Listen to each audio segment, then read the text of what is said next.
आज की कड़ी में हम स्वतंत्रता सेनानी पूसापति संजीवी कुमारस्वामी राजा को याद कर रहे हैं, जिनका जन्म 8 जुलाई 1898 को तमिलनाडु के राजपालयम में हुआ था। उन्होंने 6 अप्रैल 1949 से 26 जनवरी 1950 तक मद्रास प्रेसिडेंसी के अंतिम मुख्यमंत्री और 26 जनवरी 1950 से 10 अप्रैल 1952 तक मद्रास राज्य के पहले मुख्यमंत्री के रूप में कार्य किया। पूसापति स्कूली शिक्षा पूरी करने के बाद भारतीय राष्ट्रीय कांग्रेस में शामिल हो गए और पंचायत संगठनों, स्थानीय बोर्ड प्रशासन में मुख्य रूप से भाग लिया।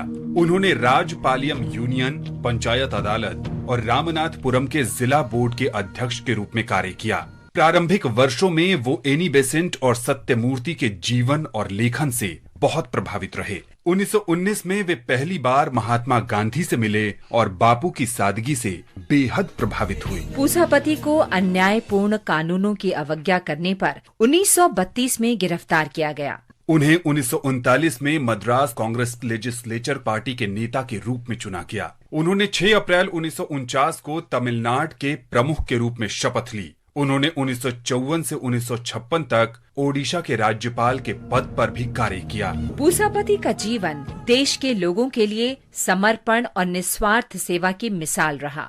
उन्होंने गांधी कलाई मंदिरम नामक सांस्कृतिक संस्था शुरू करने के लिए अपना घर दान कर दिया। 16 मार्च 1957 को पूसापति की मृत्यु हो गई। वे जीवन पर्यंत लोगों की भलाई के लिए काम करते रहे।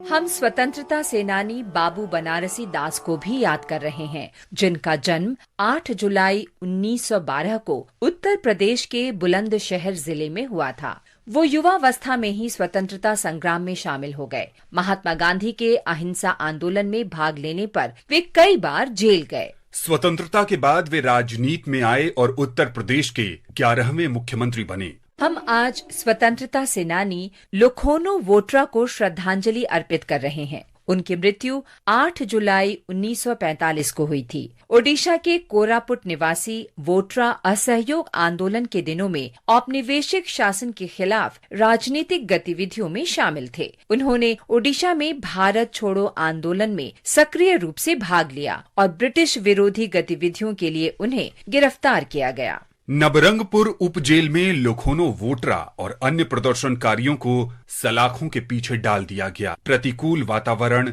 और देखभाल की कमी के कारण वोट्रा बीमार हो गए। बाद में उन्हें अन्य राजनीतिक कैदियों के साथ कोरापुट जिला कारागार भेज दिया गया, जहां 8 जुलाई 1945 को लोखोनो वोट्रा की मृत्यु हो गई। हम शहीद हीरा सिंह को भी याद कर रहे हैं। उनका जन्म 8 जुलाई 1818 को राजस्थान के कोटा जिले में हुआ था। वो कोटा रियासत की सेना में रिसालदार थे और 1857 में प्रथम स्वतंत्रता संग्राम के दौरान अंग्रेजों और कोटा रियासत के महाराव के खिलाफ सैन्य और नागरिक विद्रोह में भाग लिया। वो उन स्वतंत्रता कार्यकर्ताओं में शामिल थे जिन्होंने 15 अक्टूबर 1857 को कोटा में राजनीतिक एजेंसी पर हमला किया था। उन्होंने नवंबर 1857 में कोटा किले की घेराबंदी में भी भाग लिया। कोटा के महाराव के सैनिकों से लड़ते हुए हीरा सिंह की हत्या कर दी गई।